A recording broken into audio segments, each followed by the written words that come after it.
Checking bins for contamination is an essential part of the recycling journey and is best done at the front line of our service. Remember to check before you collect. Stop contamination. The easiest way to check bins for contamination is to lift the lid and have a look. A good bin is obvious. The contents are clean, dry and loose, and contain the correct materials. Here are the materials that we collect. If it's not on the list, it isn't accepted.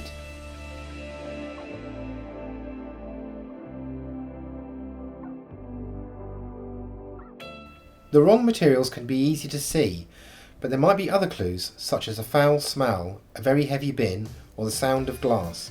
If you reject a bin, remember to place a red sticker and tick which contaminant was in the bin.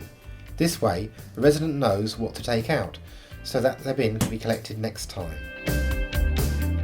The main contaminants found in Suffolk's recycling bins are food waste, plastic film, glass, textiles, nappies, and materials smaller than 4 centimetres, known as fines. Last year, overall contamination in the recycling bins was 12% and can be as high as 20%, so we need to do all we can to reduce this. It can even result in whole loads being rejected. Over 6,000 tonnes of materials were rejected due to contamination last year. That's equivalent to 750 full loads of recycling, or 1 in every 9 collections, and it costs Suffolk councils and taxpayers over £600,000. A lot of the recycling is sorted by hand, and contamination makes the sorting process much more unpleasant for workers and can be dangerous. The materials recycling facility, known as the MRF, processes around 200 tonnes of recycling every day from Suffolk households, delivered by 26 collection vehicles. Once the mixed recyclable material has reached the MRF, it's time for the sorting process to begin.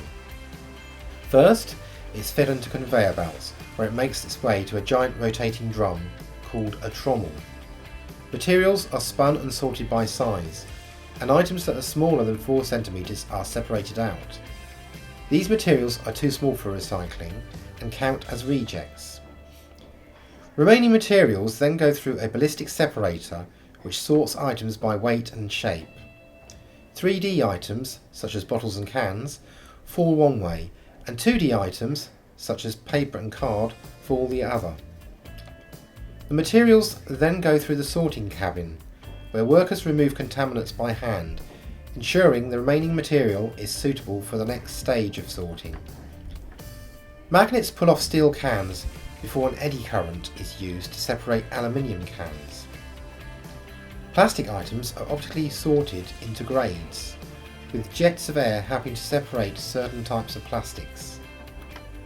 Finally, the separated materials are baled, ready for further processing.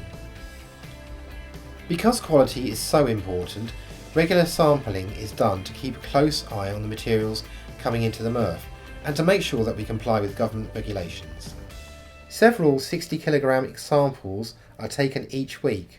In the sort cabin, they are separated by material type into different buckets, then weighed.